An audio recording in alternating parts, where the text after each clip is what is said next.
Science का weightage कितना है आप लोगों को पता है? 15 नंबर, ठीक है। और वर्ग 3 में, वर्ग 2 में 15 नंबर, वर्ग 3 में, हाँ। आप लोगों को मैं थोड़ा सा सिलेबस के बारे में बता देता हूँ पहले, उसके बाद हम लोग आगे विषय के बारे में डिस्कस करेंगे। देखिए भाई, सिलेबस के अकॉर्डिंग अगर हम लोग वर्ग दो और वर्ग 3 दोनों का थोड़ा सा डिस्कस कर लेते हैं। साइंस का वेटेज जो है वो कितना है। आपका वर्ग 2 में मैथ्स एंड साइंस दिया हुआ है, मैथ्स एंड साइंस, इसमें 30 नंबर है दोनों का। तो हम लोग अपना साइंस को अलग कर लेते हैं और 15 नंबर हम लोग इसमें मानते हैं, ठीक है। 3 विषय है साइंस में, साइंस में 3 विषय है। एक है फिजिक्स, एक है केमिस्ट्री और एक है बायोलॉजी।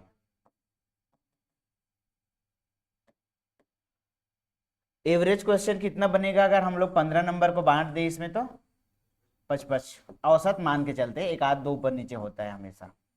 सबसे ज्यादा किसका पूछता है? सबसे ज्यादा फिजिक्स का पूछता है, फिर बायो का पूछता है, फिर केमिस्ट्री पूछता है।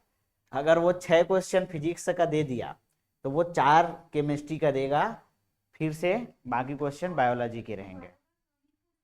हाँ, ज्यादा आता है, ध्यान रखना। फिजिक्स के बाद बायो आता है, फिर केमिस्ट्री आता है। आप लोग प्रीवियस ईयर का प्रश्न देखना, लास्ट 3 बार का आप लोग प्रश्न देखो, यही पैटर्न चल रहा है। मैं आपको तुरंत लेटेस्ट अपडेट बता रहा हूँ, बाकी आप लोग पिछले एग्जाम में जो भी दिलाए रहे होंगे वो अलग चीज है। ये हो गया हमारा वर्ग 2 वाला। अब वर्ग 3 में ना जो आप लोग जीएस पढ़ोगे उसमें सामान्य विज्ञान करके दिया हुआ है, सामान्य विज्ञान, कक्षा 9वीं 10वीं स्तर का, ठीक है, ये दिया है। अब इसमें कौन कौन से विषय आएंगे? तीनों फिर से आ जाएगा इसमें, फिजिक्स, केमिस्ट्री, बायोलॉजी। अब ध्यान रखिएगा, इसमें से अगर मैं बोलूँ इस वाले सामान्य विज्ञान में बायोस नहीं पूछेगा करके, तो कैसा रहेगा आप लोगों का? कैसे नहीं पूछेगा? क्योंकि बायो का ईवीएस में एक और पोर्शन दिया हुआ है, ईवीएस में यूनिट 7 पूरा बायो है। इसमें 15 चैप्टर है आपके, 15 चैप्टर है बायो के। हाँ, समझ गए।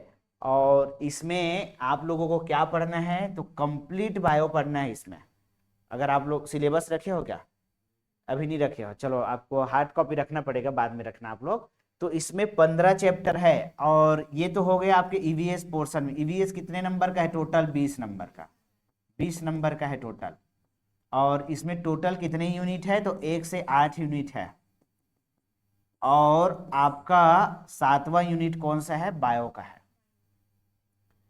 8वां यूनिट इकोलॉजी का है, इकोलॉजी, पर्यावरण कंप्लीट, उसमें भी पारिस्थितिक तंत्र। बाकी बचा जो 1 से जो 6 यूनिट बचा है, ये आपका पेडागॉजी का पोर्शन है। अब आपको फिर बता दूं, बीएड डीएड में सब लोग पढ़े हुए इसको, बहुत कठिन क्वेश्चन नहीं बनेगा इसमें। तो आप लोग ध्यान रखना, आपको इकोलॉजी को टच करते हुए साइंस का क्वेश्चन पूछेगा ये। आप लोग देख लो अभी लेटेस्ट एग्जाम में, टेट में देखो, सीटेट सीजी टेट में देखो, टीचर भर्ती में देखो, तो आपके ज्यादातर क्वेश्चन कौन कौन सी यूनिट से आने वाले हैं? तो 7वां और 8वां से तो आप लोग मान के चलिए कि आपका 7 से 8 क्वेश्चन आएगा, 2 ही यूनिट से, बाकी क्वेश्चन उधर से रहेंगे। तो आप लोगों को ऐसी ही तैयारी करना है। तो आप लोग ध्यान रखिएगा, यहां से ईवीएस के 7 चैप्टर, यूनिट 7 से, जिसमें 15 चैप्टर है, इसमें औसत कितना क्वेश्चन पूछ सकता है? इसमें औसत कितना क्वेश्चन पूछ सकता है? मेरे पास डिटेल है, मैं बता रहा हूं। औसत आप लोगों को यहां से 5 क्वेश्चन पूछ सकता है, औसत बता रहा हूं, इससे ज्यादा भी हो सकता है, कम भी हो सकता है। और सामान्य विज्ञान वाला जो जीएस का पोर्शन है ना, इसमें बायो है तो यहाँ से बायो से नहीं पूछेगा वो, फिजिक्स या केमिस्ट्री से वो एक क्वेश्चन पूछेगा, एक या दो। तो औसत कितना बन रहा है सोचो, 5 2 7 क्वेश्चन बन रहा है 2 यूनिट से।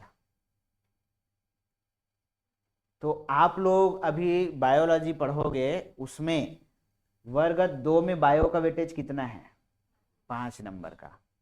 वर्ग 3 में कितना है, 7 नंबर का वेटेज जा रहा है इसमें, 7 नंबर का। चलो आप 7 को हटा दो, 5 ले लो, ये तो जाएगा डेफिनेटली, तो सेम वेटेज।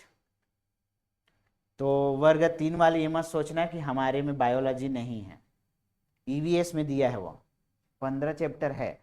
और उसमें आप लोग पढ़ोगे ना जब उसके सिलेबस को, तो उसका सिलेबस इसके सिलेबस से ज़्यादा है। क्यों? क्योंकि उसमें लिखा है शरीर के अंग तंत्र, लिखा है एक लाइन में। शरीर के अंग तंत्र मतलब समझते हो पूरा, कौन सा ये नहीं बताया है उन्होंने, वो कहीं से भी पूछेगा, मतलब आपको पूरा बायो पढ़ना पड़ेगा। तो आप उसके अलावा और भी देखोगे तो कुछ बीमारियों का नाम भी दिया है उन्होंने अलग से, वो भी पढ़ना है। और हमारा जो टीचर भर्ती है इसमें स्पष्ट है कि हमें तो बायोलॉजी पढ़ना है, जो हम लोग बेसिक में पढ़ते हैं। तो आप ये मान के चलिए कि आपको पूरा बायो पढ़ना ही पड़ेगा, इसलिए बायो स्टार्ट किया गया। क्योंकि अब वर्ग 3 में यहाँ पर फिजिक्स और केमिस्ट्री नहीं है, एक क्वेश्चन आ सकता है औसत मैं बता रहा हूँ, या तो फिजिक्स का एक आएगा या फिर केमिस्ट्री का एक आएगा। तो आप लोगों को वर्ग 3 वाले को फिजिक्स केमिस्ट्री नहीं भी पढ़ोगे तो कोई दिक्कत नहीं है, लेकिन बायो पढ़ना पड़ेगा, इसलिए हम बायो शुरू कर रहे हैं, क्योंकि ये दोनों में कॉमन है। क्लियर है क्या ये चीज़ सिलेबस को लेकर? आप लोग सिलेबस जब रखोगे तो मैं आपको सिलेबस में दिखा दूंगा और अंडरलाइन भी करवा दूंगा कहाँ कहाँ पर ये टॉपिक मौजूद है। क्लियर? अब आ जाइए थोड़ा सा अपने साइंस के विषय पर। इसमें किसी को कुछ पूछना है तो पूछ सकते हो आप लोग मुझे। देखिए 1 नंबर का अगर आप लॉस कर रहे हो अपना एग्जाम में 1 नंबर, तो आप कितने कैंडिडेट से पीछे हो जाओगे?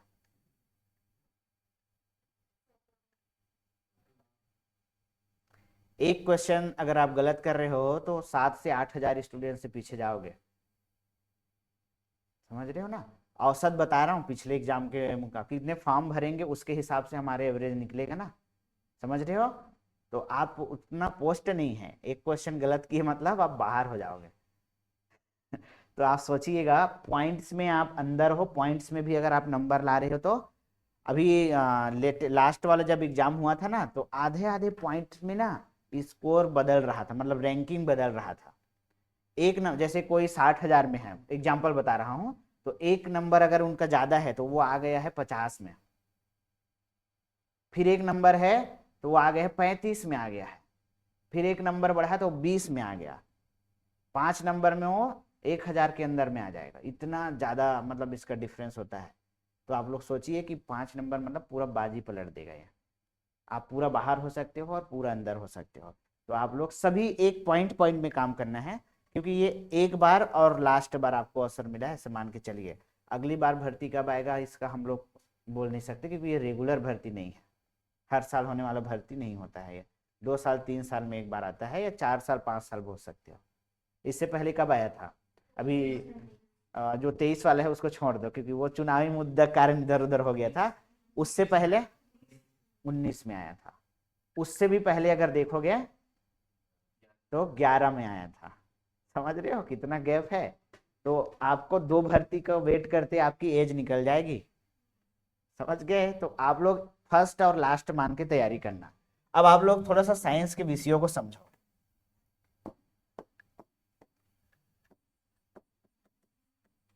साइंस या विज्ञान,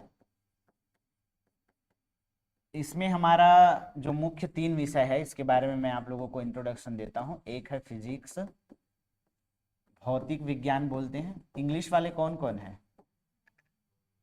कोई भी नहीं है, चलो बढ़िया। भौतिक विज्ञान,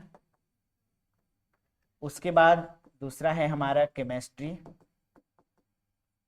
इसको हम लोग बोलते हैं रसायन विज्ञान। और नेक्स्ट है हमारा बायोलॉजी। इसको हम लोग बोलते हैं जीव विज्ञान। मैं जंतु या एनिमल सेक्शन से मास्टर हूँ और मेरा नेट 2016 से मैं क्वालिफाइड हूँ। 8 साल का एक्सपीरियंस है मुझे पढ़ाने का। रविशंकर विश्वविद्यालय में भी मैं पढ़ा चुका हूँ, अपनी सेवा दे चुका हूँ और बहुत लंबे समय से इस सेक्टर से मैं जुड़ा हुआ हूँ। तो आप लोग जो भी आपका क्वेश्चन रहेगा आप लोग मुझे बेझिझक पूछ सकते हो, कहीं से भी कोई भी डाउट रहे, किसी भी प्रकार की संकोच करने की ज़रूरत नहीं है। और क्योंकि मैं इस विषय में बहुत लंबे समय से जुड़ा हुआ हूँ, बहुत समय से जुड़ने के कारण व्यापम पिछली बार क्या पूछा है, उससे पहले क्या पूछा है टेट में, सीजी टेट में, उससे पहले उन्होंने क्या पूछा है, वो सारा मेरे दिमाग में है। तो मैं बहुत आसानी से बता सकता हूँ कि वो अब क्या पूछ सकता है। समझ रहे हो? तो बस हम उसी के आसपास में क्या करेंगे, काम करेंगे। तो ऐसा तो नहीं हो सकता कि मुझे बिल्कुल भी समझ ना आए कि वो कहाँ से पूछेगा, ऐसा नहीं हो सकता है, क्योंकि वो या ये पूछेगा या ये पूछेगा। वही आसपास हमें क्या करना है, काम करना है। जैसे आप लोग कॉलेज में थे तो आपका फर्स्ट ईयर बिल्कुल समझ नहीं आएगा, इधर उधर चला जाएगा। सेकेंड में आपको थोड़ा सा समझ आएगा कि क्या होता है। फाइनल में आपको कोई भी नहीं पढ़ाएगा, तब भी आप खुद ही पढ़ लोगे। कहाँ से पढ़ना है, कौन से बुक में क्या मिलेगा, खुद पढ़ लोगे।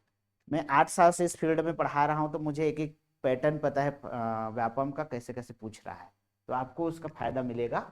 चलिए सबसे पहले हम लोग बात करते हैं साइंस या विज्ञान क्या होता है, इसका डेफिनेशन हम लोग कैसे दे सकते हैं। साइंस या विज्ञान किसको कहेंगे? क्वेश्चन क्या आएगा उसका बहुत ज्यादा मतलब है विषय को समझना। साइंस या विज्ञान किसे बोलते हैं, दो शब्दों में हम लोग समझते हैं।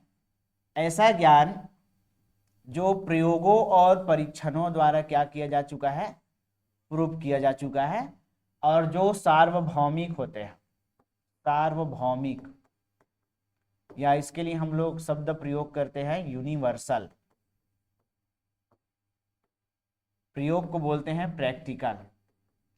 जैसे कि एक एग्जांपल मैं दे रहा हूं, आप लोग गुरुत्वाकर्षण जो पढ़ते हो, गुरुत्वाकर्षण या गुरुत्व बल, आप लोग क्या पढ़ते हो, कोई भी वस्तु को पृथ्वी अपने केंद्र की ओर आकर्षित करती है, गुरुत्व बल तो यही है ना।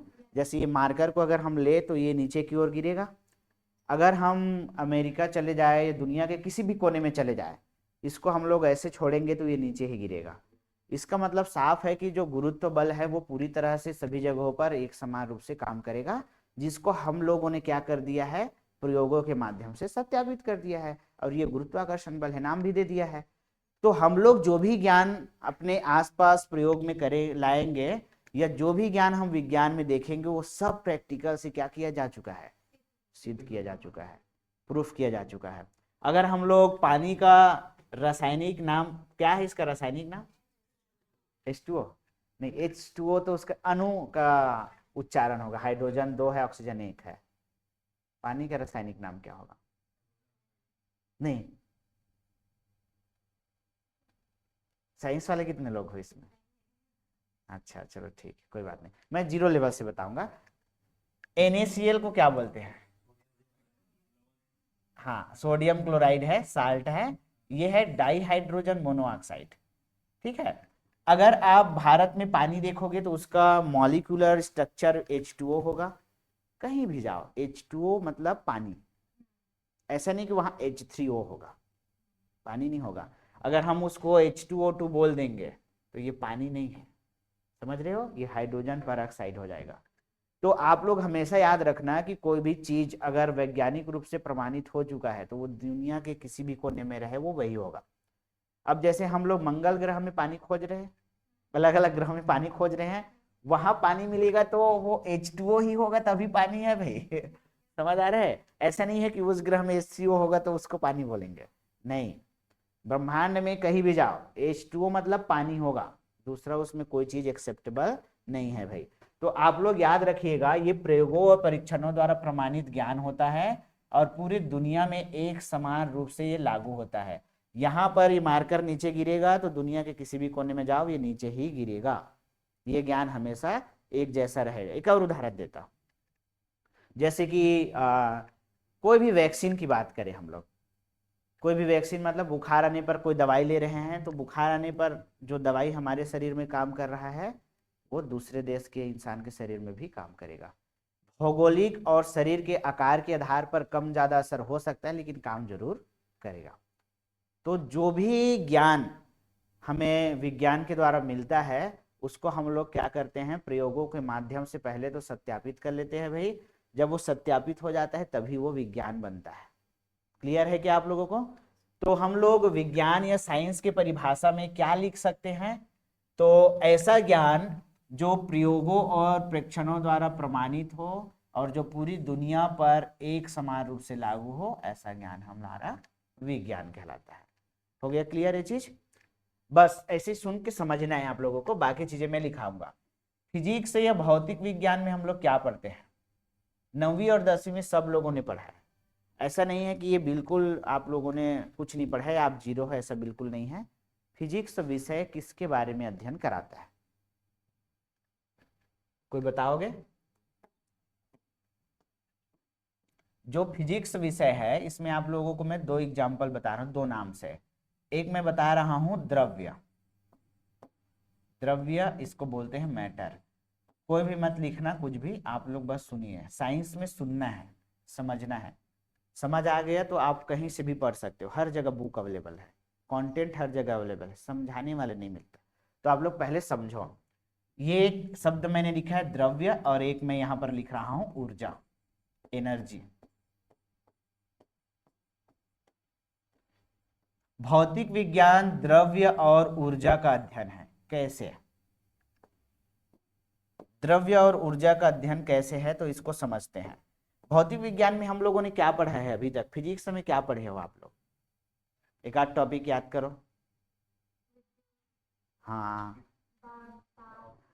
विद्युत, मशीन, है ना, इलेक्ट्रिसिटी वगैरह, घर्षण, गुरुत्वाकर्षण, यही सब याद आ रहा होगा, टूटा फूटा शब्दों में याद आ रहा है। अब देखो, ये द्रव्य और ऊर्जा का अध्ययन है। अगर मैं बोलूं तो द्रव्य का डेफिनेशन समझते हैं पहले। द्रव्य किसको बोलते हैं, कोई मत लिखना, सुनते रहना। हर वह वस्तु, आपके पास आसपास मौजूद हर वह चीज जिसका वजन होगा और जो जगह घेरता होगा, उसको द्रव्य बोलेंगे। समझ गए? जिसका वजन होगा वो द्रव्य है। ये मार्कर का वजन होगा, ये द्रव्य है। हर वह चीज जिसका वजन होगा और जो जगह घेरता है उसको द्रव्य बोलते हैं। चाहे वो सुई के नोक के बराबर ही क्यों ना जगह घेरे, वो भी द्रव्य कहलाएगा। जैसे परमाणु, जानते हो क्या होता है परमाणु? परमाणु अणु समझते हो ना, दिखता नहीं है, बहुत छोटा होता है, फिर भी उसका वजन होता है। भले माइनस में हो, क्योंकि वो दिख नहीं रहा है, बहुत छोटा है, तो माइनस में होगा, लेकिन उसका भी वजन होगा। तो सोचिए, आपको जो दिख रहा है उसका तो होगा ही। तो द्रव्य का परिभाषा क्या होता है? मैटर का परिभाषा, हर वह चीज जिसका भार होगा और जो जगह घेरता है, उसको हम लोग बोलेंगे द्रव्य। ये शब्द क्लियर है? अब देखो, आप लोग पढ़ते हो फिजिक्स में मोटर। मोटर एक प्रकार का द्रव्य है, जगह घेरेगा कि नहीं घेरेगा? पंखा जगह घेरता है कि नहीं घेरता है? कोई भी पिंड बोलते हैं ना, फिजिक्स में पिंड शब्द का प्रयोग करते हैं। पत्थर, कोई वस्तु, जगह घेरता है भाई। तो जितना भी चीज आपके सामने ऐसे आएगा वो सब किस में आएगा? द्रव्य में आएगा। दूसरा शब्द समझते हैं, ऊर्जा। अभी अभी आप लोगों ने बताया कि फिजिक्स में हम लोग विद्युत पढ़ते हैं, तो विद्युत या बिजली ऊर्जा है। उसको किलो में तोल सकते हो क्या? नहीं तोल सकते, वो ऊर्जा है। गुरुत्वाकर्षण ऊर्जा है। प्रकाश पढ़ोगे, लाइट, ऊर्जा है। तो आप लोग इसमें प्रकाश पढ़ रहे हो, आप इसमें विद्युत पढ़ रहे हो, आप इसमें गुरुत्वाकर्षण पढ़ रहे हो, तो आप लोग समझ जाइए भाई कि ये ओवरऑल इसके लिए हम लोग एक शब्द प्रयोग कर सकते हैं, ऊर्जा। और बाकी जो जगह घेरता है, जिसका भार है, उसके लिए शब्द प्रयोग कर सकते हैं द्रव्य। तो पूरा हम लोग ये नहीं बोल सकते कि भौतिक विज्ञान द्रव्य और ऊर्जा का अध्ययन है, बोल सकते हैं एक लाइन में। अब आप कोई भी टॉपिक ले लो, या तो वो द्रव्य में आएगा या तो फिर वो ऊर्जा में आएगा। क्लियर है ये चीज? ये हो गया हमारा फिजिक्स या भौतिक विज्ञान। अगर आपको कभी भी पूछता है कोई भौतिक विज्ञान किसका अध्ययन कराता है? तो आप बोलोगे भौतिक विज्ञान जो है वो द्रव्य और ऊर्जा का अध्ययन कराता है। एक लाइन में सीधी सी बात। अगर बोलेंगे कोई एक्सप्लेन कीजिए तो आप पढ़ने के बाद समझ जाओगे कौन कौन सा सिलेबस है, टॉपिक है, आप बता सकते हो। इसमें हम प्रकाश पढ़ेंगे, ये ऊर्जा का उदाहरण है, विद्युत पढ़ेंगे, ऊर्जा का उदाहरण है, गुरुत्वाकर्षण ऊर्जा का उदाहरण है। द्रव्य में आप बता सकते हो किसी भी प्रकार का भी ट्रांसफार्मर, पंखा, मोटर, पत्थर, ये सब द्रव्य है। तो ये हो गया हमारा भौतिक विज्ञान। केमिस्ट्री को समझते हैं। केमिस्ट्री या रसायन विज्ञान किसका अध्ययन है? क्लास होने के बाद में ना सबको इसका जो स्क्रीनशॉट होता है वो मिलता है पीडीएफ के रूप में, और वीडियो भी मिलेगा, और जब तक कोर्स चलेगा तब तक रहेगा वो। तो कभी भी क्लास छूट जाए या क्लास मिस हो जाए या नहीं आ पाए किसी दिन, तो हर दिन का वीडियो और हर दिन का पीडीएफ ग्रुप में डलता है। तो आप लोग सबसे पहले समझना ज़्यादा जरूरी है। मैं लिखने बोलूँगा तब आप लोग लिखते रहिएगा, समझते हुए आप लिख सकते हो तो लिख सकते हो, लेकिन समझना बहुत जरूरी है। अब आप लोग बताइए केमिस्ट्री में हम लोग क्या पढ़ते हैं? केमिस्ट्री क्या कराता है, किसका स्टडी कराता है? बताइए। हाँ, केमिस्ट्री जो है वो तत्वों का अध्ययन है भाई, तत्वों का अध्ययन। अब आप लोग समझिएगा ये तत्व क्या होते हैं।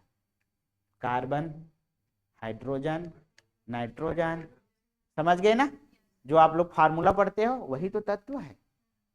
कितने तत्व है हमारे पास अभी तक? 118 तत्व खोजे हैं भाई।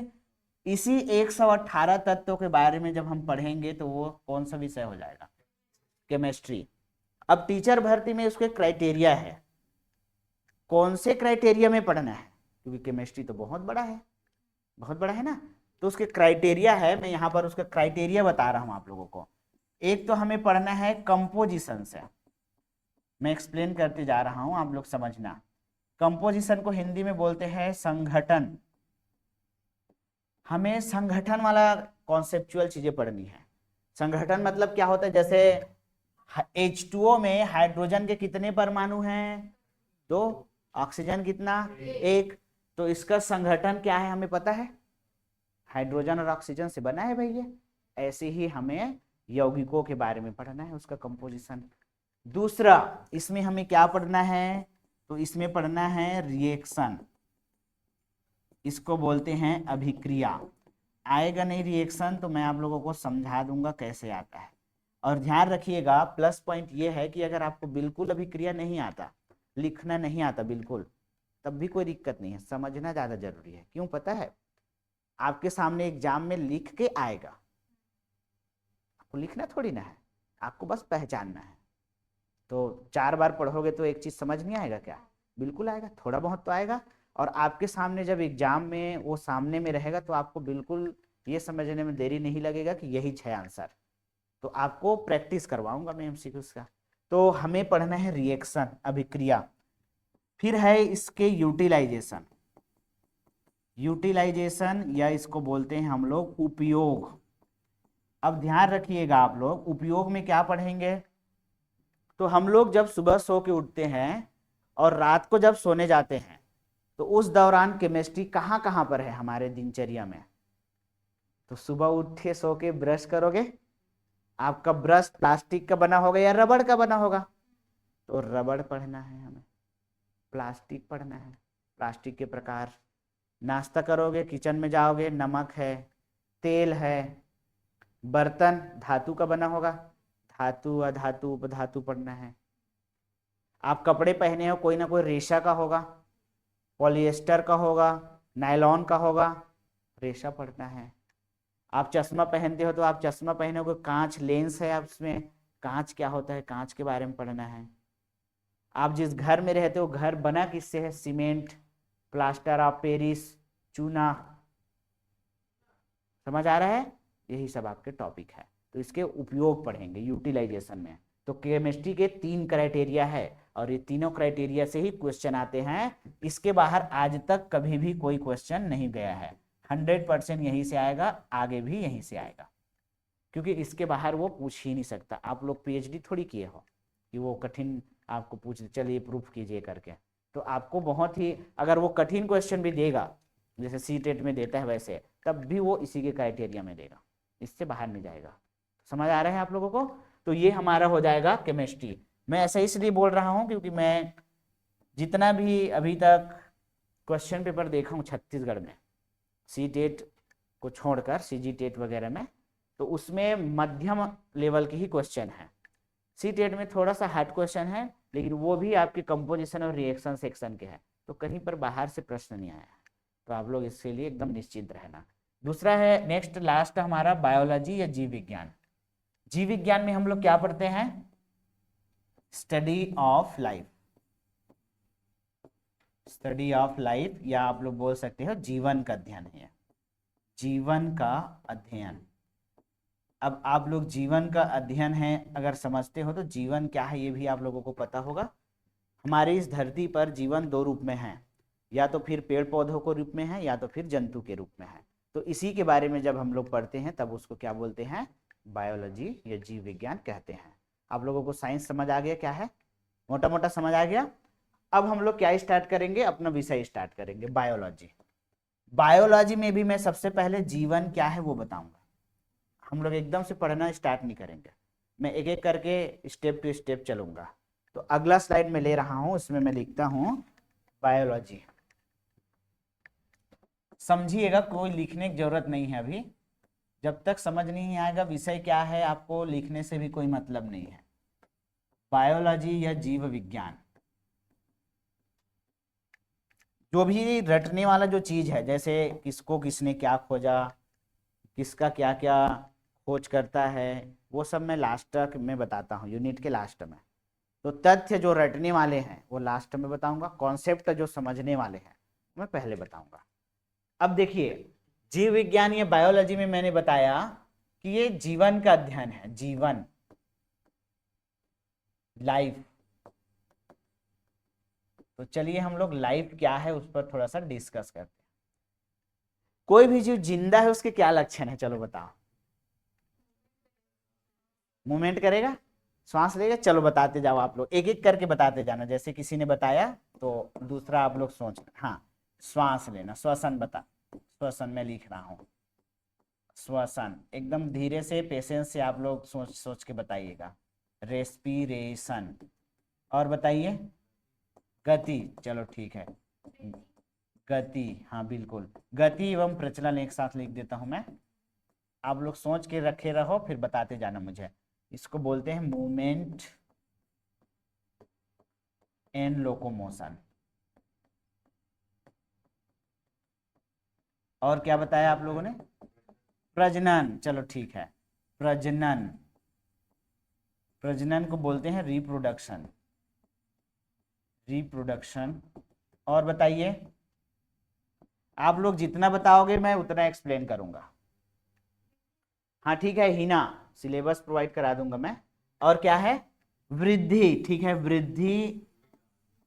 हाँ, वृद्धि एवं विकास में एक साथ लिख देता हूं, वृद्धि एवं विकास, इसको बोलेंगे ग्रोथ एंड डेवलपमेंट।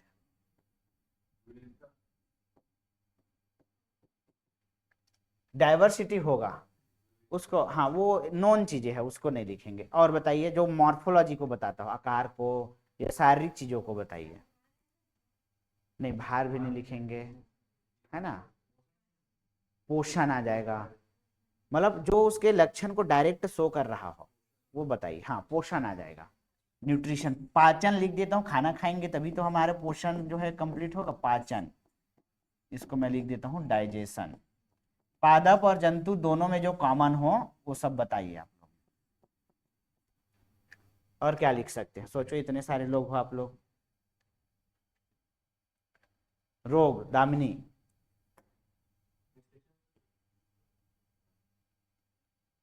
फर्टिलाइजेशन, हाँ मैं यहाँ पर बता दिया हूँ, प्रजनन उसी में आएगा, ठीक है। रोग इसमें नहीं लिखेंगे क्योंकि रोग जो है जीवन के लक्षण को शो नहीं करता है। जीवन के लक्षण मतलब स्वस्थ जीव भी जीव हो सकता है, रोगी जीव भी जीव हो सकता है, तो जीवन के लक्षण में क्राइटेरिया वो नहीं होगा। और बताइए, ऐसा चीज बताइए जिससे हमें पता चले कि कोई जंतु जो है वो जीवित है। श्वसन होता है, पाचन। आपका लक्षण बताओ ना, आप लोग जिंदा हो ना। हाँ, अपना लक्षण बताओ, क्या क्या करते हो आप लोग, सोचो। हाँ, ये सभी क्रियाओं में आएगा, सभी। बिल्कुल दिमाग लगाओ, भले गलत बोलो लेकिन बोलिए जरूर। उत्सर्जन, ठीक है अनामिका, उत्सर्जन आ जाएगा, ठीक है। ईशा, निकिता, यहां पर मैं लिख रहा हूं उत्सर्जन। और कुछ छोड़ रहे हो आप लोग, और कुछ छोड़ रहे हो बताइए, इतना ही नहीं हो सकता है, और भी बहुत सारे लक्षण। एक दो और बता दो फिर हम लोग डिस्कस करेंगे। चलो एक आध दो और बताओ, सोचिए। अरे भाई, आपके शरीर में रक्त दौड़ रहा है, परिसंचरण हो रहा है ना, पेड़ पौधों में पानी दौड़ता है, तो परिसंचरण लिख सकते हैं हम लोग, परिसंचरण, सर्कुलेशन बोलते हैं। और कुछ लिखना चाहते हो आप लोग? चलो इतने पे ही डिस्कस करते हैं। एक शब्द में लिख देता हूं, लाइफ साइकिल। बहुत सारे हैं, बस 5-6 काफी है। जीवन चक्र लिख देता हूं मैं, जीवन चक्र या लाइफ साइकिल। अब आप लोग एक एक करके समझिएगा, समझना, लिखना जरूरी नहीं, समझिए। श्वसन किसको बोलते हैं? श्वसन, सांस लेना और छोड़ना, इसको श्वसन बोलेंगे। हाँ, सोचो थोड़ा सा क्या होता है। मैं वही कॉन्सेप्ट आप लोगों को समझाते हुए चलूंगा, एग्जाम में वही काम आएगा। हाँ, ऐसा बोल सकते हो, ऊर्जा निर्माण की प्रक्रिया बोल सकते हो। एक शब्द और लिख रहा हूं इसको समझने के लिए, श्वासोच्छ्वास। श्वासोच्छ्वास या इसको बोलते हैं ब्रीदिंग।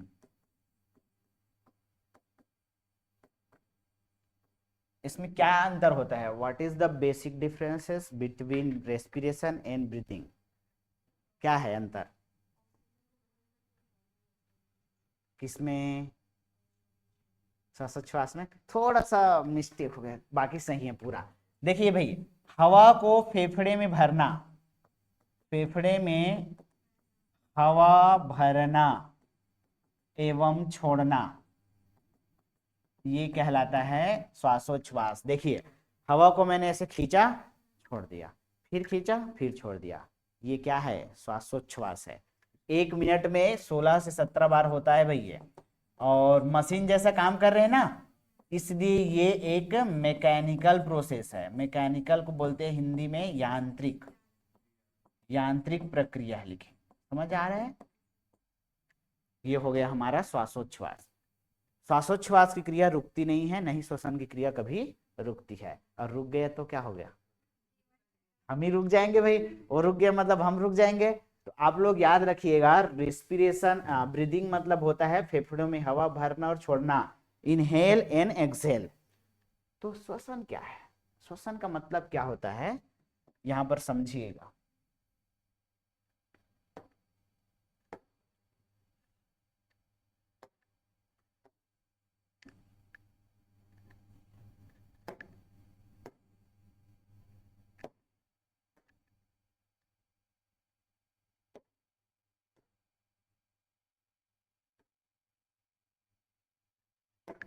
देखिए, यहां पर मैं लिख रहा हूं श्वसन के बारे में। जैसे जब हम लोग हवा को खींचते हैं तो ऑक्सीजन आता है ना हवा के साथ में। अब वो ऑक्सीजन कहाँ जाता है? क्या काम है ऑक्सीजन का हमारे शरीर में, बताओ? वो तो गैस है, उसका क्या काम है बताइए? ऊर्जा निर्माण करेगा। कहाँ जाएगा? कोशिका में जाएगा। जो हम लोग खाना खाते हैं उसका जो अणु है ना, ग्लूकोज के रूप में मिलता है, C6H12O6, ये है हमारा ग्लूकोज। ग्लूकोज का एक अणु है भाई, अणु, मॉलिक्यूल है। ऑक्सीजन आएगा और इसी ग्लूकोज को तोड़ेगा, किसमें किसमें तोड़ेगा? ATP, H2O, यहां बनेगा CO2, कार्बन डाइऑक्साइड बनेगा। तो ये आप लोग देखिएगा, जो हम लोग हवा खींच रहे हैं ना, उसमें जो ऑक्सीजन है वो रक्त में घुलेगा। सब पढ़ाऊंगा मैं एक एक करके, एक एक 1 by 1। तो वो हमारे ऑक्सीजन रक्त में घुलेगा, रक्त में घुलकर कोशिका में जाएगा, और जहां हमारा भोजन रहता है हमारे शरीर की कोशिकाओं में अणु के रूप में, ग्लूकोज अणु के रूप में, वहां जाएगा और उस भोजन को तोड़ेगा, वो एटीपी के रूप में ऊर्जा बनाएगा वहीं पर। माइटोकॉन्ड्रिया को कोशिका का ऊर्जा घर बोलते हैं ना। तो माइटोकॉन्ड्रिया जो है वो ऊर्जा बनाता कैसे है, इसी ऑक्सीजन के यूज करके तो बनाता है, एटीपी ही तो ऊर्जा बनाता है वो। तो सारा प्रोसेस हम लोग देखेंगे एक एक करके। तो इसको बोलते हैं हम लोग रेस्पिरेशन। तो रेस्पिरेशन और ब्रीदिंग दोनों समझ आ गया होगा आप लोगों को। एक बार मैं एक लाइन स्पष्ट रूप से बोल देता हूं एक्चुअल में है क्या। तो श्वसन जो है ऊर्जा निर्माण की प्रक्रिया है जिसमें ऑक्सीजन का उपयोग करके एटीपी जैसे ऊर्जा हमारे कोशिकाओं में बनाया जाता है। और ब्रीदिंग या श्वासोच्छ्वास क्या है, फेफड़ों में हवा भरना और छोड़ना, ये क्या है, श्वासोच्छ्वास है। हर जीव ये कार्यों को करता है। पेड़ पौधा कार्बन डाइऑक्साइड लेगा, ऑक्सीजन छोड़ेगा, हम लोग ऑक्सीजन लेंगे, कार्बन डाइऑक्साइड छोड़ेंगे। बात तो एक ही है, वो अपने उपयोग की चीजों को लेता है, हम अपने उपयोग की चीज को लेते हैं। अगला, गति एवं प्रचलन। गति एवं प्रचलन को आप लोग समझना, इसमें थोड़ा सा ना बेसिक डिफरेंस है। गति का मतलब होता है मूवमेंट करना, मूवमेंट या हलचल। जैसे कि सोचिए पौधा जब अंकुरित होता है तो धीरे धीरे अंकुरन उसका बढ़ता है, पौधा हमें दिखता नहीं है लेकिन हर दिन वो बढ़ता है। अगर हम लोग क्या हो, ऐसे कैमरा लगा दे, उसमें कैमरा फिट कर दे, और कैमरा फिट करने के बाद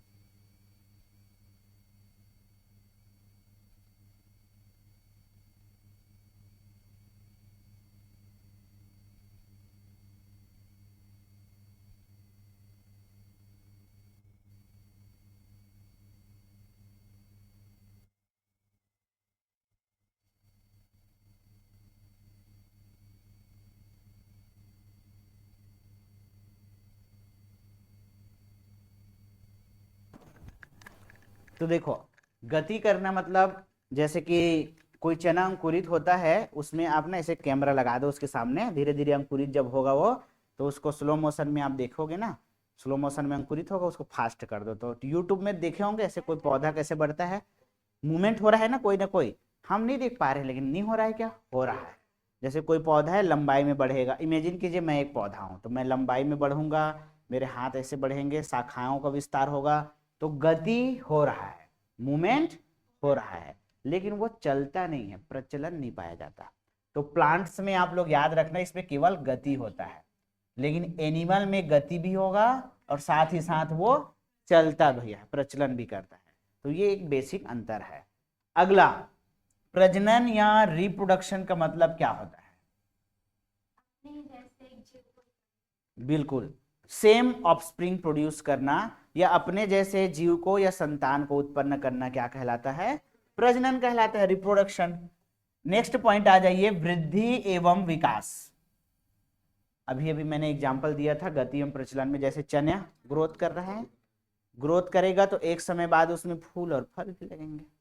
इंसान का बच्चा पहले छोटा होता है कि बड़ा छोटा है, छोटा होता है, फिर धीरे धीरे बड़ा होता है, फिर वो भी वयस्क हो जाता है।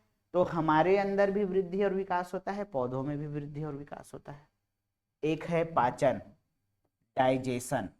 डाइजेशन जैसे फोटोसिंथेसिस सुने होंगे, प्रकाश संश्लेषण, पेड़ पौधे भोजन बनाते हैं, देखते होंगे क्या, उसको भी खाते होंगे, वो उनका तरीका अलग है, भी प्रक्रिया अलग है, हमारे शरीर में अलग है। हम लोग भी भोजन बनाते हैं, हमारा किचन, उसका किचन क्लोरोप्लास्ट, वो डायरेक्ट रॉ मटेरियल बनाएगा और हम लोग डायरेक्ट रॉ मटेरियल यूज करेंगे सिद्धों में समझ रहे, सिद्धो सिद्धो। तो ये है।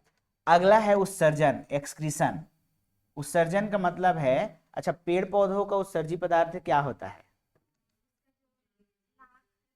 लासा। छत्तीसगढ़िया हो ना सब लोग, लासा देखे हो ना, लासा बमरी पेड़ में जी, हाँ वो है उसका उत्सर्जी पदार्थ। सब पेड़ पौधों का उत्सर्जी पदार्थ अलग अलग होता है, और वो क्या है, उसका लासा, गोंद है। आप देखो, आपको मुनगा पेड़, गांव में मुनगा पेड़ वो रबड़ जैसा निकलता है ना, वो उसका उत्सर्जी पदार्थ है। बमरीक पेड़ में सब लासा निकाले भी है, खाए भी हैं, वो औषधि गुण का होता है एक्चुअल में। नेक्स्ट है परिसंचरण। हमारे शरीर में रक्त दौड़ता है और पेड़ पौधों में पानी दौड़ता है। आप लोग बताइए हमारे शरीर में रक्त दौड़ता क्यों है, कहाँ जाना है उसको, हाँ हाँ, नसों में जैसे रक्त दौड़ रहा है, तो वो रन क्यों करता है? हमारा शरीर तो पूरा बंद है ना चारों तरफ से। हाँ, पोषक तत्वों को एक जगह से दूसरी जगह ले जाना है। अब जैसे आंखों को चाहिए काम करने के लिए विटामिन ए, तो विटामिन ए कैसे ठूस दूंगा क्या आंख में?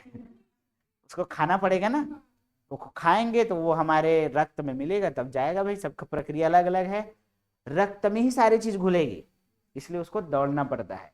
पेड़ पौधों में पानी के माध्यम से सब काम होता है, पानी दौड़ रहा है उनके शरीर में। अगला है जीवन चक्र। जीवन चक्र मतलब लाइफ साइकिल। अब जो चीज जिंदा है भाई वो एक दिन मरेगा, जिंदा ही मरेगा ना, मरा हुआ थोड़ी मरेगा। तो जीवन चक्र की बात करें तो सबसे ज्यादा आयु पौधों की होती है, प्लांट्स की। कितनी आयु हो सकती है इसकी, प्लांट्स की एज कितनी हो सकती है मैक्सिमम आप लोगों के अकॉर्डिंग? अंदाजा एक आध। कछुआ का मैक्सिमम 500 साल तक हम लोग देखें अभी तक, है ना। अलग अलग आयु है, जैसे हाँ हाँ कछुआ का ही है, जंतुओं में कछुआ का है 150 साल, 180, 280, 380 और 500। क्योंकि ध्यान रखिएगा, कुआं का कछुआ है, तालाब का कछुआ है, नदी का कछुआ है और समुद्र का कछुआ है। सबकी आयु एक जैसी नहीं होगी, समझ गए? हाँ, तो मैक्सिमम 500 साल तक कछुए की आयु है। और पीपल और बरगद का कितना होता है? पीपल का तो 2500 वर्ष, ठीक है, और बरगद का तो 500 वर्ष तक आयु है। इससे भी ज्यादा हो सकता है क्या? सोचो। मैं हर चीज को आप लोगों को फोटो में दिखाऊंगा, अभी बाद में इसको कनेक्ट करवा दूंगा, 3D में देखेंगे जो जरूरत पड़ता है उसको, और बाकी फोटोज में। एक वृक्ष है जिसका नाम है सिकोया डेंड्रॉन। सिकोया डेंड्रॉन दक्षिण अमेरिकी देश में मिलता है और इसकी आयु अभी वर्तमान में 5000 वर्ष है। और इसका जो पेड़ है 5-7 हजार साल, 6-7 हजार साल तो औसत इनका जीवन चलता ही होगा। अभी भी जिंदा है, 5000 वर्ष हो चुका है। सोचो कितना लंबा इसका जीवन है। हमारी कई पीढ़ियां, इंसानों की कई पीढ़ियां। इंसान का कितना है औसत आयु? 70? नहीं 60 मत बोलो, डर जाऊंगा मैं। 70 से 72। देखो पहले 71 था, अभी 1 साल पहले अभी 72 हो गया है, अभी लेटेस्ट इसी महीने। ये आंकड़ा आप लोग ध्यान रखना। औसत आयु जो है ना 72 साल हो चुका है, और बढ़ा है, मतलब 1-2 साल बढ़ा है, कोई तोप नहीं चला दिए। समझ गए? हाँ हाँ हाँ, बस बस।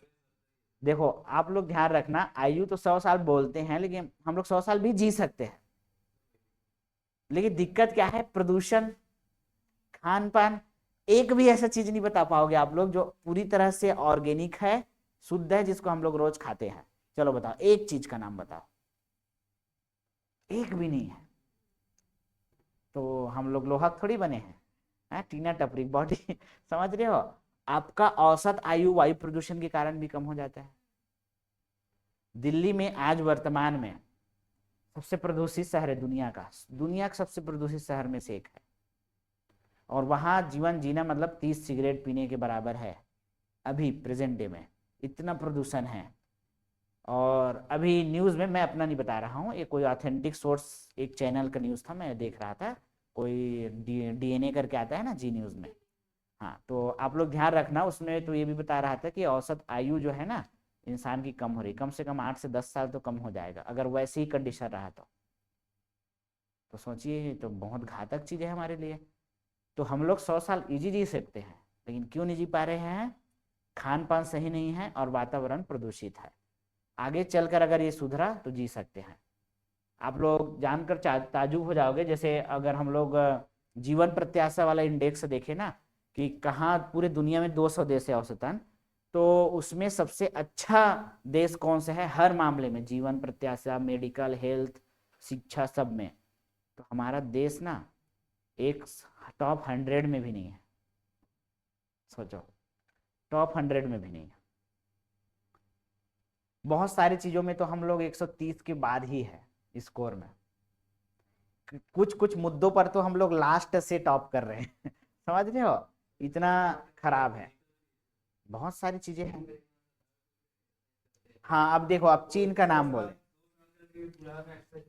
हाँ अभी देखो, अभी चीन का नाम बताए तो मैं आपको बता दूं, पूरे दुनिया में टॉप लेवल के, एशिया में, पूरे दुनिया छोड़ दो, एशिया में टॉप लेवल के जो यूनिवर्सिटी है ना, टॉप लेवल की यूनिवर्सिटी, उसमें चीन का फर्स्ट और सेकंड है।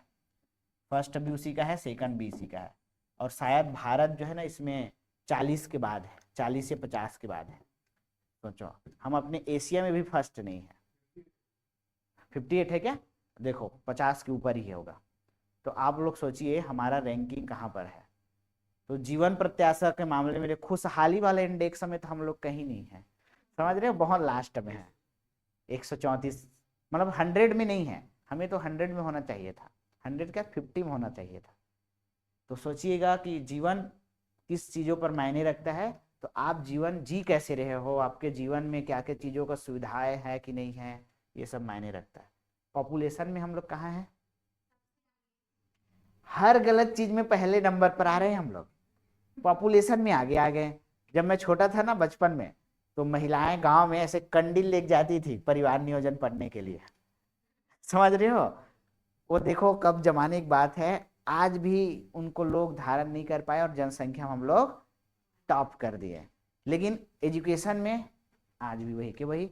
आप लोग देखिएगा, शिक्षा में राजनीति हो रहा है कि नहीं हो रहा है।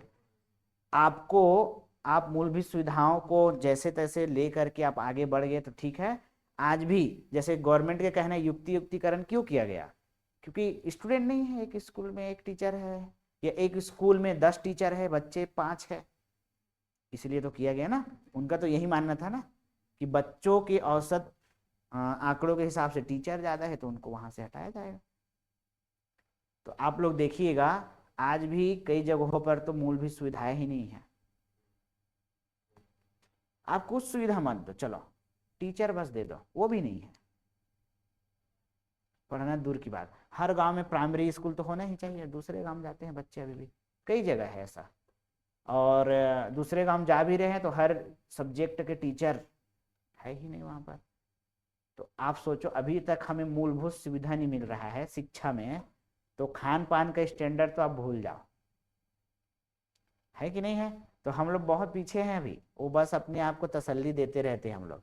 विश्व के 5 नंबर जीडीपी में देखो, तीसरा नंबर पर आने वाले हम लोग। लेकिन क्या मतलब, हमारे देश का जो 60% पैसा है वो 10% लोगों के पास है। 60% पैसा 10% लोगों के पास है, बाकी 40% पैसा 90% के पास है। तो गरीबी कैसे मिटेगी, कि गरीब मिटाए जा रहे हैं, सोचना पड़ेगा ना। तो हमारा जो जीवन चक्र है वो सब इन्हीं चीजों पर डिपेंड करता है। तो हम लोग अभी टीके कहाँ पर है, 70-72 वर्ष। तो ये हमारा एवरेज लाइफ है। अब आ जाइए आप लोग वास्तविक हमारे टॉपिक पर। जैसे जीवन के सारे लक्षणों को समझ गए, तो अब मैं बायोलॉजी सब्जेक्ट जो है वो स्टार्ट करता हूँ। बायोलॉजी सब्जेक्ट क्या है, यहाँ पर मैं लिख रहा हूँ बायोलॉजी या जीव विज्ञान। फिर से मैं लिख रहा हूं यहां पर उस लाइन को।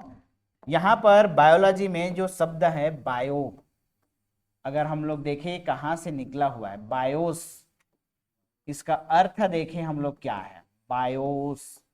तो बायोस का मतलब होता है लाइफ, बायोस का मतलब होता है जीवन।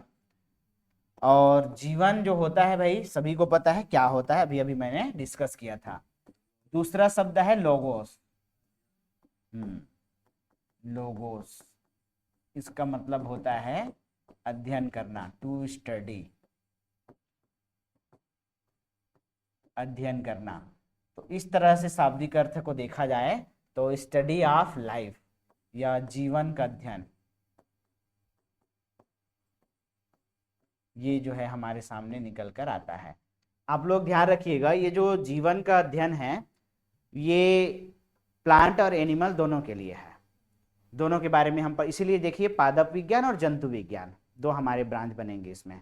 ये जो बायोलॉजी या जीव विज्ञान विषय है, इसके जो जनक है वो कौन है, अरस्तु। अरस्तु है, इंग्लिश में एरिस्टोटल बोलते हैं, हिंदी में हम लोग अरस्तु बोलते हैं। इस विषय के ब्रांच के बारे में अगर हम लोग बात करें, ब्रांचेस, दो इसके ब्रांच है, शाखा। एक वो वाला शाखा जिसमें जंतुओं के बारे में पढ़ते हैं, तो उसको बोल देते हैं हम लोग जूलॉजी, हिंदी में इसको बोलते हैं जंतु विज्ञान, इसी को प्राणी विज्ञान भी बोल देते हैं। ये जो ब्रांच है जूलॉजी, इसके भी जनक कौन है? अरस्तु ही है, अरस्तु है भाई इसके भी जनक। और दूसरा है वनस्पति विज्ञान, बॉटनी बोलते हैं, वनस्पति विज्ञान, इसके जो जनक है वो है थियोफ्रेस्टस। तो ये आप लोग याद रखना भाई, ये तो बेसिक चीजें हैं। थियोफ्रेस्टस, ये हो गया हमारा बायोलॉजी और उसके ब्रांच के बारे में जानकारी। अब एक चीज और याद रखिएगा, जब भी कोई जीवन का निर्माण होता है तो वो बनता किससे है, वहां से हम लोग शुरू करते हैं। पूरे बायोलॉजी का जो जड़ है या जो बेसिक चीज है वो है सेल, कोशिका बोलते हैं हिंदी में। कोशिका क्या होता है, तो थोड़ा सा इसको समझते हैं। हमारा शरीर जिससे बना है वो कोशिका है। कहां पर है कोशिका, कितना छोटा होता है? इतना छोटा है कि जब आप सूक्ष्मदर्शी से देखोगे एक सिंगल कोशिका को तभी दिखेगा, मतलब खुली आंख से नहीं दिखेगा। तो हम लोग तो इतने बड़े हैं, इतने बड़े दिख रहे हैं, तो कैसे दिख रहे हैं? बिलियंस ऑफ सेल, करोड़ों अरबों की कोशिकाएं जो है जब आपस में मिलती है तब वो किसी शरीर को बनाती है। जैसे एक एग्जांपल मैं देता हूं, जब हम लोग घर बनाते हैं तो घर बनाने के लिए बेसिक चीजें बहुत सारे हम लोग यूज करते हैं। ईंट का मैं एग्जांपल देता हूं, जैसे घर बना रहे हैं तो ईंट एक एक करके हम लोग उसको एक करके एक के ऊपर एक जोड़ते जाते हैं, जोड़ते जाते हैं, तो एक दीवार बनता है। चारों तरफ बनाए तो चार दीवारी, पूरा घर बन गया, ढला वला गया है, प्लास्टर नहीं हुआ है, उससे पहले आप देखो घर को, सब तरफ ईंट ही ईंट दिखेगा, दिखेगा। उसी ईंट को ना कोशिका मान लो। हमारे जीव, हमारे जो जीवन है ना, हमारे जीव जो है उसके शरीर का कोशिका जो है वो ईंट के समान ही है। चाहे पेड़ पौधा को देखो, चाहे किसी भी जंतु को देखो, वो कोशिका से ही बना है। एक एक ईंट एक एक कोशिका है, लेकिन ईंट तो बहुत बड़ा होता है, कोशिका बहुत छोटा होता है।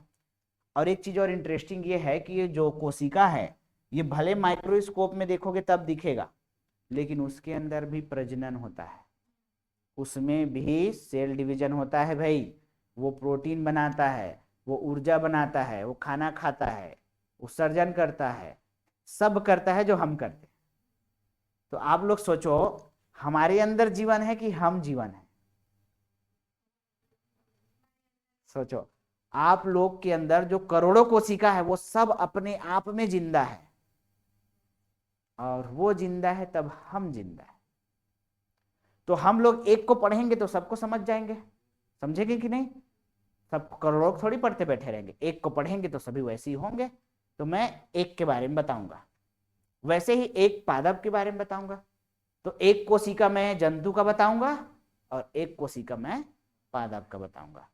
तो मैं शुरू करो, स्टार्ट करो सेल टॉपिक। ये बेसिक इंट्रोडक्शन है, इसको आप लोग सब लोग लिखो। यहां से आप लोग लिखना स्टार्ट करोगे, फेयर कॉपी में यहीं से शुरू होगा। इससे पहले भी जो मैं बताया हूं उसको भी आप लिख सकते हो, वो भी इंट्रोडक्शन का हिस्सा है। चलिए लिखिए इसको।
लिख लिए क्या? चलिए अब देखो, मैं स्लाइड चेंज करता हूं और यहाँ पर आप लोगों को सेल के बारे में बताता हूँ। सेल या कोशिका, इसका भी इतिहास है भाई। जिसको भी समझ नहीं आएगा, जहां पर भी लगता है कि नहीं आया समझ, मुझे पूछ लेना। अभी तक तो क्लियर है ना? देखो, इसको एक बार आप लोग लिखोगे, एक बार पढ़ोगे, आपको याद रहेगा। कभी भी एग्जाम में आपको पूछेगा तो आप फटाफट बता दोगे। अब जीवन के लक्षण में पूछूंगा तो पहले तो 2 याद था, अब आपको 5 कम से कम याद हो गए होंगे। 2 बार और देखोगे पूरा याद हो जाएगा। तो ये चीज है। तो देखो, सेल का थोड़ा सा मैं इतिहास बताता हूँ, हिस्ट्री। सबसे पहले इसको खोजा किसने था? रॉबर्ट हुक ने खोजा था 1665 में। बढ़िया, यहां पर मैं लिख रहा हूं वैज्ञानिक का नाम रॉबर्ट हुक।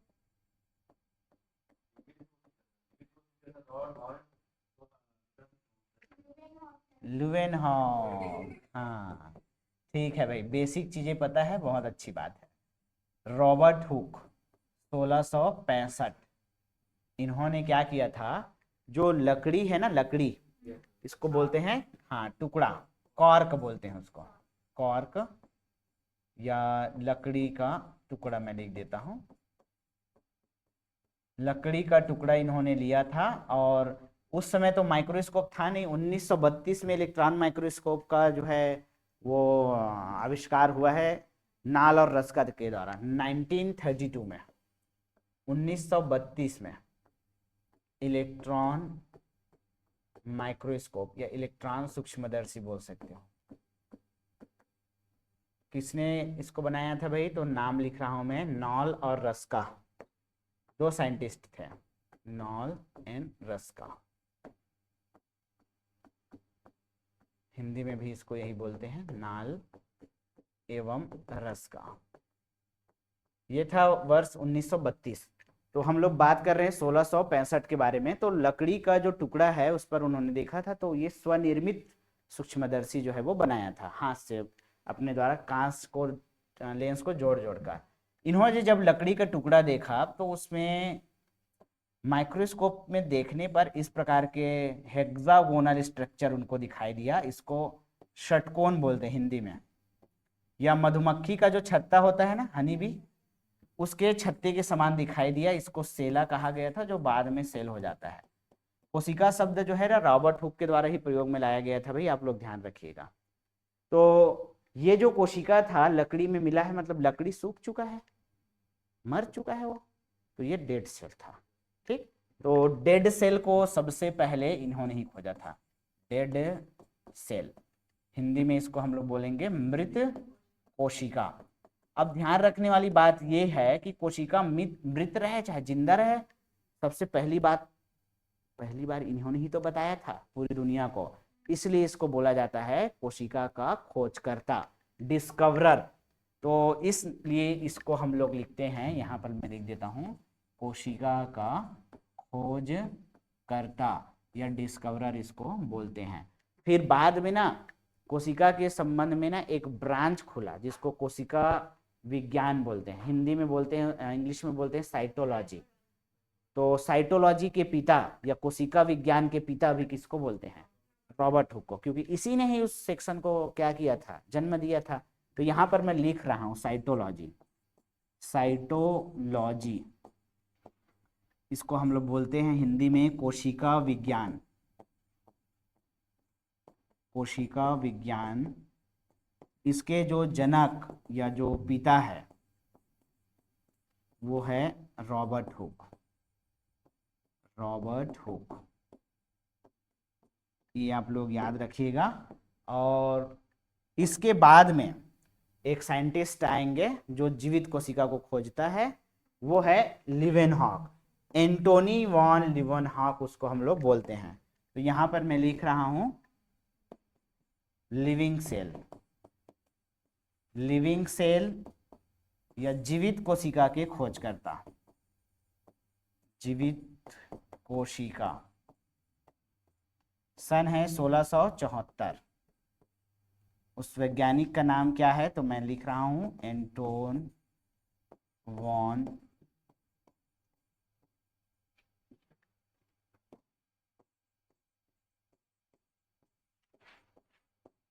लीवेनहॉक।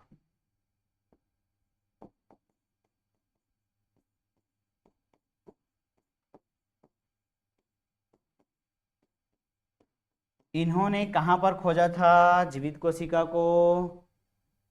तालाब के पानी में। दो थ्योरी प्रचलित है, दोनों को बता देता हूँ। कुछ लोग मानते हैं कि ये गमले में पानी डाल रहे थे, तो गमले में पानी डालने के दौरान वो जो मिट्टी है वो कटता है, मिट्टी कटता है तो वो मिट्टी को ऐसे फिर व्यवस्थित करते हैं, हाथ वाथ धो के आ जाते हैं अपने घर में, तो नाखून में मिट्टी लगा रहता है, तो उसी नाखून में जो मिट्टी लगा रहता है उसको क्या करता है, वो माइक्रोस्कोप के ऊपर रखता है और देखता है, तो उसको ना कुछ जीव दिखता है, और वो जीव जो है कुछ इस प्रकार के होते हैं, ये इस प्रकार के, ये इस प्रकार के होते हैं, और इसको हम लोग क्या बोलते हैं, बैक्टीरिया बोलते हैं आज, बैक्टीरिया या जीवाणु। तो इसको उन्होंने पहले खोजा था। तो मिट्टी वाला थ्योरी हो गई है, दूसरा है तालाब के पानी में खोजा था। तो दो थ्योरी प्रचलित है, जो भी रहे हमें उससे मतलब नहीं, बुक में नहीं पूछेगा कि एग्जाम में नहीं पूछेगा किसमें खोजा था। तो आप लोग याद रखना, सबसे पहले इन्होंने जो जीवित कोशिका खोजा था भाई, वो एक बैक्टीरिया था, वो एक जीवाणु था, और एक कोशिकीय होता है ये। तो यहाँ से कोशिका का खोज, जीवित कोशिका का खोज जो है वो लीवेनहॉक के द्वारा माना जाता है। यहाँ तक आप लोग लिखिएगा, फिर मैं आगे बढ़ता हूँ इसमें।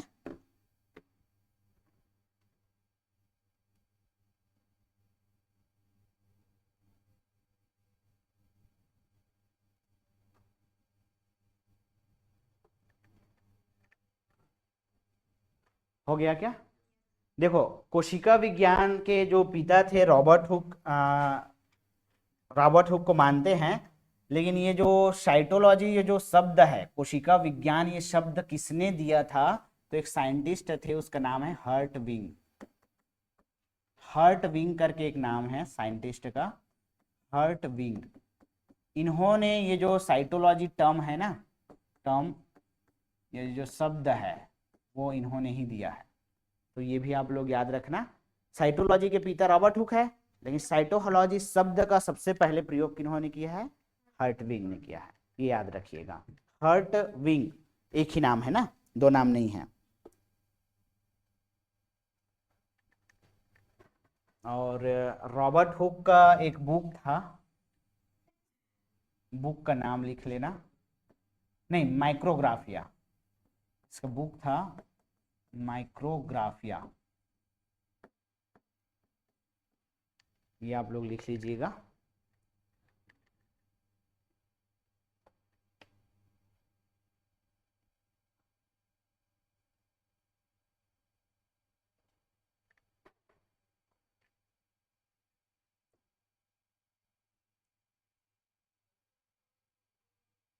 हो गया सबका? अब देखिए, जब कोशिका के बारे में खोज हुआ ना, तो उसके बाद में इसके बारे में बाकी चीज़ें डिस्कवरी होना स्टार्ट हो गया। जैसे हम लोग आज जेनेटिक्स पढ़ते हैं ना, अनुवांशिकी, डीएनए पढ़ते हैं ना, वैसे ही फिर साइटोजेनेटिक्स का उद्भव होता है। साइटोजेनेटिक्स, या इसको हम लोग बोलते हैं कोशिका अनुवांशिकी, कोशिका अनुवांशिकी। अब ये नाम से आप लोगों को समझ आ रहा होगा, जेनेटिक्स मतलब कोशिका के बारे में सारा अध्ययन है, ये किससे बना है, क्या है इसका जेनेटिक मटेरियल, क्या होता है, इसमें क्या क्या चीज़ें पाई जाती हैं, ये सारा अध्ययन हम लोग जब करना चाहे तो वो सब्जेक्ट ब्रांच कौन सा हो जाएगा हमारा? साइटोजेनेटिक्स। साइटोजेनेटिक्स के बारे में आप लोग याद रखिएगा, ये जो साइटोजेनेटिक्स है कोशिका विज्ञान, इसके फादर है H.J. मूलर। इसके फादर मैं यहाँ पर लिख रहा हूँ, फादर, या इसको हम लोग बोलते हैं पिता, और उसका नाम क्या है? H.J. मूलर। ये साइंटिस्ट का नाम है H.J. Müller. H.J. Harman Joseph बोलते हैं उसको, H.J. का मतलब होता है हरमन जोसेफ।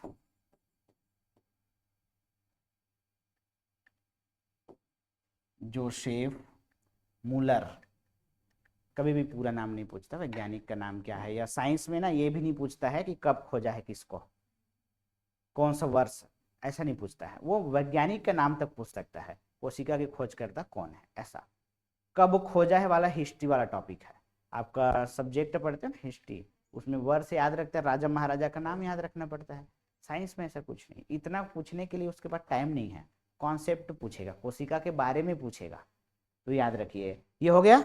अगला एक लाइन इसमें और लिखिएगा। ये तो हो गया हमारे साइटोजेनेटिक्स के बारे में। एक चीज और लिखना, मॉडर्न फादर ऑफ साइटोलॉजी। जो मॉडर्न फादर है साइटोलॉजी के वो कौन है, यहां पर मैं लिख रहा हूं, मॉडर्न फादर ऑफ साइटोलॉजी।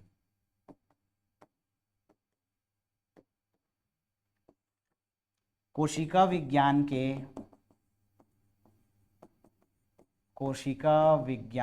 के आधुनिक पिता।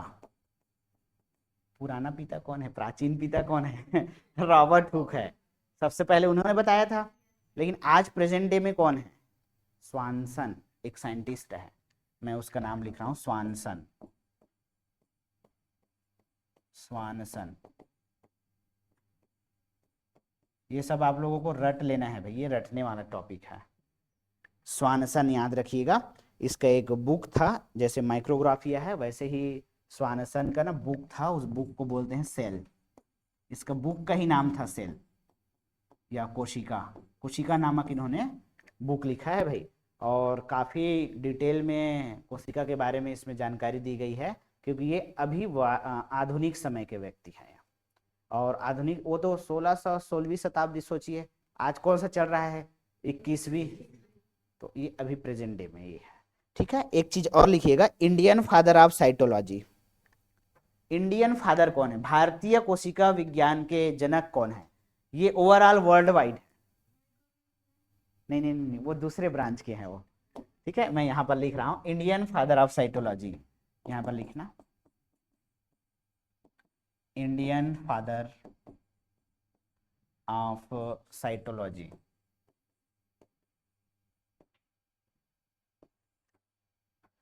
कोशिका विज्ञान के भारतीय पिता, कोशिका विज्ञान के भारतीय जनक, तो यहाँ पर भारतीय जनक के साइंटिस्ट का आप लोग नाम लिख लीजिएगा। किसी को पता है क्या है, कौन है? शर्मा, ए के शर्मा बोलते हैं, ए के शर्मा आप लोग लिख लीजिएगा। ये यहाँ तक आप लोग लिखिए। हाँ बता रहा हूँ, एक मिनट में कमेंट्स देख लेता हूँ।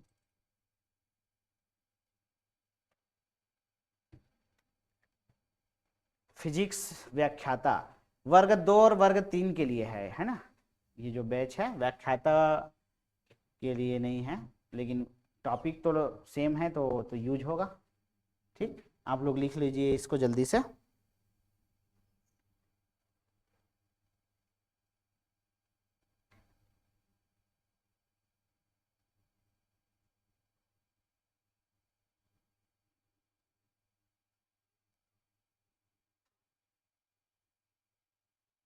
हो गया क्या?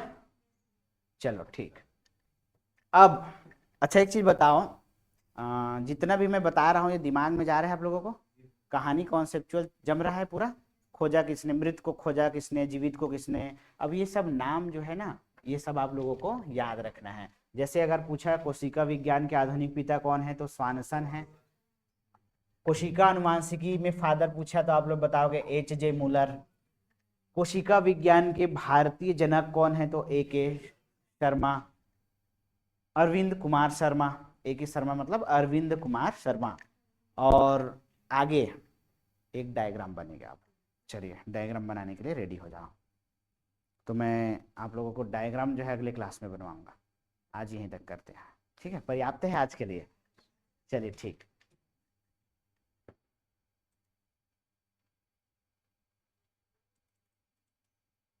ठीक है, फिर live students next class 5 minute बाद स्टार्ट होगा, तुरंत स्टार्ट हो जाएगा, थोड़ा सा वेट कीजिएगा। चलिए मिलते हैं नेक्स्ट क्लास में।